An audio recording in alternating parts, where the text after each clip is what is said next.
Drone, sebuah kata yang dulu mungkin terasa asing, namun kini sudah menjadi bagian tak terpisahkan dari diskusi tentang teknologi militer modern. Dan di antara deretan pesawat tanpa awak yang bergentayangan di langit, ada satu nama yang selalu mencuri perhatian, MQ-9B Reaper. Sebuah drone yang bukan hanya sekadar alat pengintai, tapi juga mesin perang yang mematikan, mengubah wajah peperangan di abad ke-21. Pernahkah terlintas di benak Anda, bagaimana sebenarnya drone ini bisa sampai pada titik kecanggihan seperti sekarang? Atau, apa saja rahasia di balik kemampuannya yang luar biasa, yang membuatnya begitu ditakuti sekaligus dikagumi?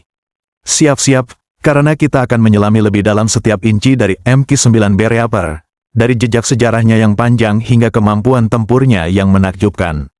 Sebuah perjalanan yang akan membuka mata Anda tentang salah satu aset paling strategis di gudang senjata Amerika Serikat. Nah, mari kita mulai perjalanan kita dengan sedikit kilas balik. Untuk memahami MQ-9B Reaper, kita harus menengok ke belakang, jauh sebelum nama Reaper itu sendiri muncul. Ingatkan Anda dengan MQ-1 Predator. Itu adalah pendahulu Reaper. Predator pertama kali terbang pada awal tahun 1990-an dan awalnya dirancang sebagai pesawat pengintai. Dia bertugas mengumpulkan informasi, mengawasi target, dan memberikan data intelijen yang krusial. Namun, peristiwa 9/11 mengubah segalanya. Kebutuhan akan kemampuan serangan yang lebih cepat dan efisien semakin mendesak. Dari sinilah kemudian Predator mulai dipersenjatai. Pertama dengan rudal Hellfire, menjadikannya hunter-killer yang pertama di kelasnya. Tapi Predator punya keterbatasan. Ukurannya relatif kecil, kapasitas muatan senjatanya terbatas, dan kecepatannya juga tidak terlalu tinggi. Dunia militer membutuhkan sesuatu yang lebih besar, lebih kuat, dan lebih serbaguna. Disinilah General Atomics Aeronautical Systems, Inc., perusahaan di balik Predator, melihat peluang dan mulai mengembangkan penerusnya. Mereka ingin menciptakan platform yang bisa membawa lebih banyak senjata, terbang lebih cepat, lebih tinggi, dan dengan daya tahan yang lebih lama. Dan voila, lahirlah MQ-9 Reaper. Awalnya dikenal sebagai Predator B. Nama Reaper sendiri baru disematkan pada tahun 2006 oleh Angkatan Udara Amerika Serikat. Penerbangan perdananya dilakukan pada tahun 2001, dan sejak saat itu, Reaper telah menjadi tulang punggung operasi kontra terorisme global. Ini bukan sekadar peningkatan minor dari Predator, ini adalah lompatan kuantum. Segala aspeknya diperbesar dan ditingkatkan. Mesinnya lebih bertenaga, sayapnya lebih lebar, dan sistem avioniknya jauh lebih canggih. Reaper dirancang dari awal sebagai pesawat serang, bukan hanya pengintai yang kemudian dipersenjatai. Ini adalah perbedaan filosofi yang sangat mendasar. Sekarang, mari kita bahas tentang apa yang membuat MQ-9B Reaper begitu istimewa dan mengapa ia dijuluki sebagai Reaper, si penuai. Bukan tanpa alasan namanya seolah menyeramkan. Pertama, mari kita bicara tentang kemampuan operasionalnya. Reaper bukanlah drone mainan, ia adalah pesawat tanpa awak yang sangat besar, dengan bentang sayap mencapai sekitar 20 meter, sebanding dengan pesawat tempur berawak ringan. Dengan berat lepas landas maksimum sekitar 4.760 kg, ia bisa membawa muatan yang signifikan. Dia bisa terbang terus-menerus selama lebih dari 27 jam tanpa henti, pada ketinggian hingga 50.000 kaki, sekitar 15.000 meter.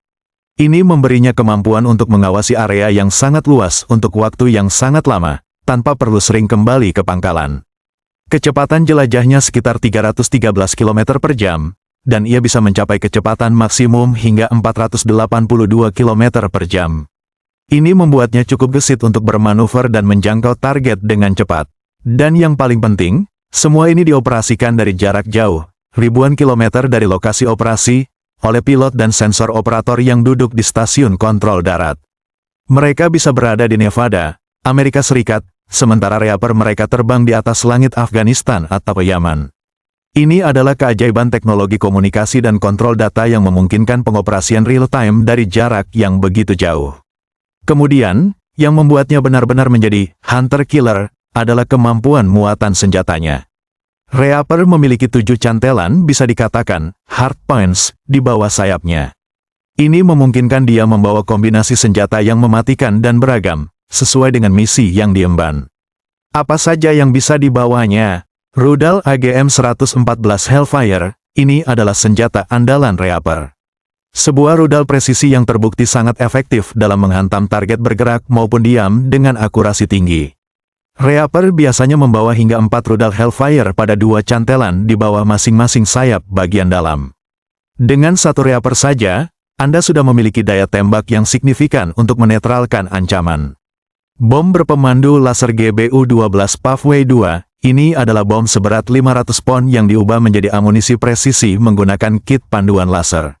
Ini digunakan untuk target yang lebih besar atau yang membutuhkan daya ledak yang lebih besar dari Hellfire.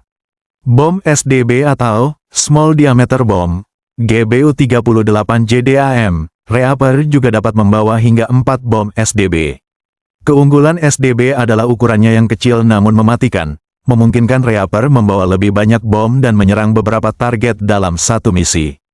Rudal udara ke udara IM-9X Sidewinder atau M120 AMRAAM, ya, Anda tidak salah dengar. Meskipun utamanya adalah platform serang darat, varian MQ-9B yang lebih baru, seperti Sea Guardian atau Sky Guardian, telah dirancang dengan kemampuan untuk membawa rudal udara ke udara, mengubahnya menjadi ancaman yang bisa mengunci pesawat musuh.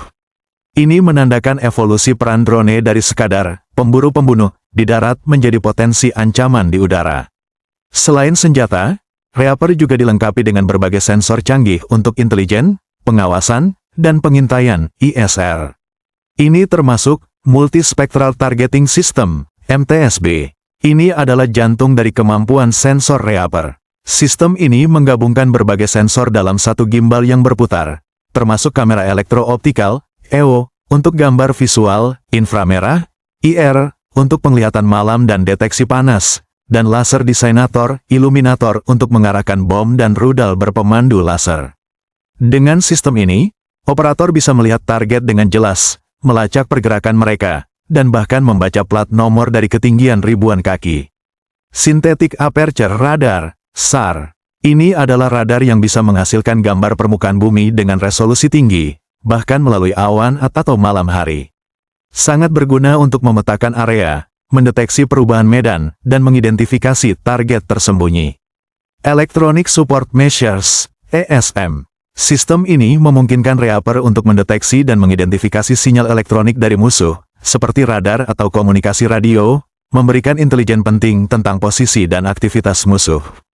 Kombinasi sensor dan senjata ini menjadikan Reaper sangat efektif dalam apa yang disebut Find, Fix, Track, Target, Engage, and Assess, F2T2EA, menemukan, menetapkan posisi, melacak, menargetkan, menyerang, dan menilai hasil serangan. Ia bisa mendeteksi ancaman, mengidentifikasinya, melacaknya, dan jika diperlukan, menyerangnya dengan presisi tinggi, kemudian menilai apakah serangan itu berhasil. Seluruh siklus ini dapat dilakukan oleh satu platform tunggal. Mari kita bahas sedikit tentang faktor manusia di balik drone. Seringkali, orang berpikir bahwa drone adalah robot otonom yang bergerak sendiri. Itu jauh dari kebenaran, terutama untuk Reaper. Setiap Reaper dioperasikan oleh setidaknya 2 orang, pilot dan sensor operator. Pilot bertanggung jawab untuk menerbangkan pesawat dan mengendalikan navigasi, sementara sensor operator mengoperasikan kamera dan sensor lainnya, serta mengarahkan senjata. Ada juga tim intelijen dan komunikasi yang mendukung mereka. Mereka bekerja di lingkungan yang aman, jauh dari medan perang, namun tekanan mentalnya sangat tinggi. Bayangkan, mereka bisa menyaksikan secara real-time apa yang terjadi di medan perang, membuat keputusan sepersekian detik yang bisa berarti hidup atau mati bagi seseorang. Ini telah menimbulkan diskusi etika dan psikologis yang kompleks tentang dampak perang drone pada operator. Sekarang, mari kita berbicara tentang evolusi MQ-9B Reaper dan masa depannya. MQ-9B bukan hanya satu model statis. Ada varian-varian yang terus dikembangkan untuk memenuhi kebutuhan yang berbeda dan tantangan yang terus berkembang. Salah satu varian paling menarik adalah MQ-9B Sky Guardian dan Sea Guardian. Varian ini dirancang untuk memenuhi standar sertifikasi penerbangan sipil yang ketat, yang berarti mereka dapat terbang di wilayah udara sipil yang sibuk, tidak hanya di zona perang. Ini adalah langkah besar, membuka jalan bagi penggunaan drone ini dalam misi sipil seperti pengawasan perbatasan, penegakan hukum maritim, pemadam kebakaran hutan, atau bahkan pengiriman logistik dalam skala besar. Sea-Guardian, khususnya, dirancang untuk operasi maritim. Ia dilengkapi dengan radar maritim canggih untuk mendeteksi kapal permukaan, pelampung sonobuoy untuk mendeteksi kapal selam, dan bahkan dapat dilengkapi dengan torpedo ringan. Ini mengubahnya dari sekadar pesawat serang darat menjadi platform pengawasan maritim dan perang anti kapal selam yang mumpuni, mengisi celah kritis dalam kemampuan Angkatan Laut. Fitur kunci lain dari MQ-9B adalah kemampuan anti-icing yang ditingkatkan, memungkinkannya beroperasi di kondisi cuaca yang lebih ekstrim, dan juga memiliki kemampuan SATCOM yang lebih kuat, mengurangi ketergantungan pada stasiun kontrol darat terdekat. Ini memberinya jangkauan operasional yang lebih luas dan ketahanan terhadap gangguan komunikasi. Pengembangan lain yang patut dicatat adalah integrasi kecerdasan buatan, AI, dan machine learning. Meskipun saat ini manusia masih menjadi pusat keputusan, AI dapat membantu dalam memproses data sensor yang masif, mengidentifikasi pola, dan bahkan menyarankan target, mempercepat proses pengambilan keputusan. Ini adalah langkah menuju otonomi yang lebih tinggi di masa depan, meskipun keputusan akhir untuk menembak selalu tetap di tangan manusia. Dampak dan kontroversi. Tidak bisa dipungkiri bahwa kehadiran MQ-9B Reaper telah mengubah wajah peperangan. Keunggulannya dalam melakukan serangan presisi, pengawasan jangka panjang, dan meminimalisir risiko bagi personel militer telah membuatnya menjadi alat yang tak tergantikan dalam operasi kontra-terorisme dan konflik asimetris. Namun, tidak ada teknologi yang datang tanpa kontroversi. Penggunaan drone, termasuk Reaper, telah memicu perdebatan sengit tentang etika perang, hukum internasional, dan dampak kemanusiaan. Kekhawatiran tentang serangan yang salah sasaran, kurangnya akuntabilitas, dan demokratisasi perang yang memungkinkan serangan jarak jauh tanpa mempertarungi risiko fisik bagi penyerang, adalah isu-isu yang terus diperdebatkan. Apakah penggunaan drone membuat perang menjadi lebih mudah dimulai?